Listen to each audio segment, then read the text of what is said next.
Hello friends, what's up Culture Drop? This is Galen. Have a topic here that applies to every single person.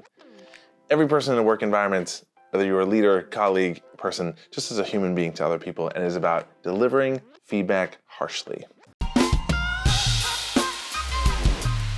This is what I want to say about this. And I have recently had 3 different conversations with leaders and teams where this dynamic had come up and we had a conversation about it. And I was like, this is kind of a pattern. So I think this is a good one for a culture drop topic.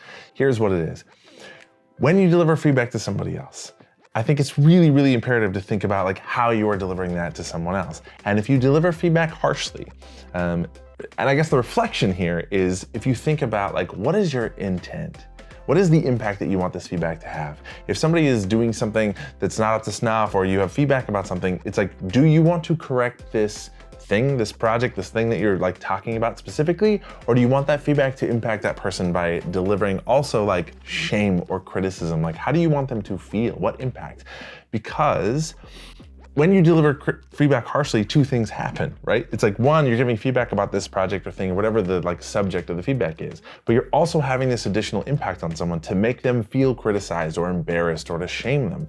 And the question for yourself individually, and this has to do with emotional intelligence and sort of relationship management, is that the impact that you intend?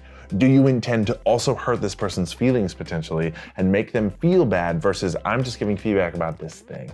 And it might be a very little thing, but it's very nuanced. And I think it's so critical for us to be aware of that in all of our relationships and communication with other people. If we're giving feedback to somebody else, what is the true intent here that we want to have on this other person?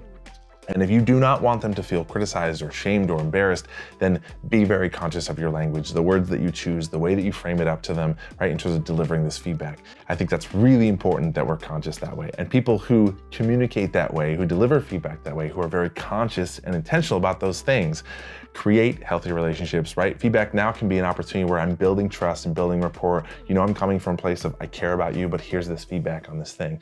Whether it's personal, whether it's about, a graphic design project or whatever it is, just be aware of the way that you're delivering feedback. It's a lot of times feedback has a second impact that person would not consciously intend, but they are definitely, delivering to this other person, which I think detracts from the actual feedback. If the person getting that feedback is also embarrassed or criticized or feels bad or feels like you're disapproving of them in some way or that you've let them down, now there's the emotional wake of that feedback that is another layer. And I think that can make the feedback for this other thing less effective because now here's this other second impact that may to that person be even more important or have more emotion behind it. So that's my thought. I think it's a great reframe, something to be conscious and aware of as you go through your life and have relationships with other human beings.